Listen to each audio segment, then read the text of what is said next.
মার্কিন president Donald ট্রাম্পের মধ্যস্থতায় যুদ্ধবিরতিতে গিয়েছে ইরান ও ইসরায়েল, কিন্তু মাত্র কয়েক ঘন্টার মধ্যেই সেই যুদ্ধবিরতি ভেস্তে যেতে বসেছে। ট্রাম্পের অনুরোধে ইরানকে যুদ্ধবিরতিতে রাজি করায় কাতার, কিন্তু যুদ্ধবিরতি ঘোষণার পরই তেহরানে বড় বিমান হামলা চালায় ইসরায়েল।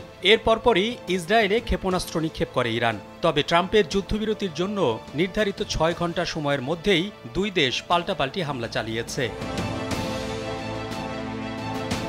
এদিকে ইসরায়েল অভিযোগ করেছে ইরান যুদ্ধবিরতি লঙ্ঘন করে হামলা চালিয়েছে। এর জন্য প্রতিশোধ নিতে তেহরানে আবারও হামলা চালানোর নির্দেশ দিয়েছেন ইসরায়েলের প্রতিরক্ষা মন্ত্রী ইসরায়েল কাতজ। তিনি বলেছেন, ইরান যুদ্ধবিরতি চুক্তি লঙ্ঘন করেছে এবং এর জবাবে ইসরায়েল তেহরানের কেন্দ্রে অবস্থিত ইরানি শাসক গোষ্ঠীর লক্ষ্যবস্তুতে কঠোর হামলা চালাবে। ইরানের বিরুদ্ধে ইসরায়েল যুদ্ধবিরতি লঙ্ঘনের অভিযোগ করলেও সেই অভিযোগ মিথ্যা বলে উড়িয়ে দিয়েছে ইরান। দেশটির রাষ্ট্রীয় মিডিয়া ইসরায়েলের অভিযোগের জবাব দিয়ে স্পষ্টভাবে জানিয়েছে যে যুদ্ধবিরতি কার্যকর করার পর ইরানের পক্ষ থেকে ইসরায়েলের দিকে কোনো মিসাইল নিক্ষেপ করা হয়নি।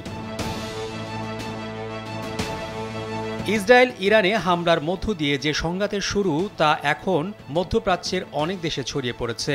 সবশেষ যুক্তরাষ্ট্র ইরানের পারমাণবিক স্থাপনায় হামলায় যেন পুরো পরিস্থিতি বদলে দেয়। প্রশ্ন হলো, মধ্যপ্রাচ্য জুড়ে এই সংঘাতের শেষ কোথায়? এই যুদ্ধ কি শেষ হবে না?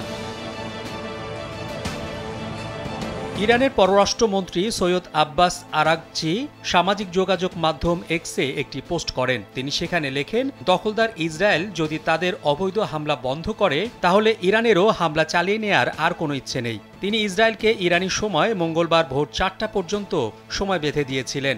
আরাগচি জানিয়েছেন, এ সময়ের মধ্যে হামলা বন্ধ করতে হবে। ইরানের পররাষ্ট্রমন্ত্রী বলেন, ইসরায়েল ইরানের বিরুদ্ধে যুদ্ধ শুরু করেছে, ইরান করেনি।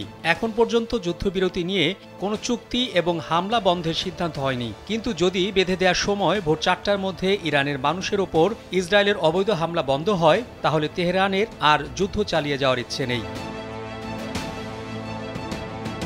পররাষ্ট্রমন্ত্রী বলেন, আমাদের সামরিক হামলা বন্ধের চূড়ান্ত সিদ্ধান্ত পরে নেওয়া হবে, যদিও এ বিষয়ে ইসরায়েলের পক্ষ থেকে কোনো কিছু জানানো হয়নি।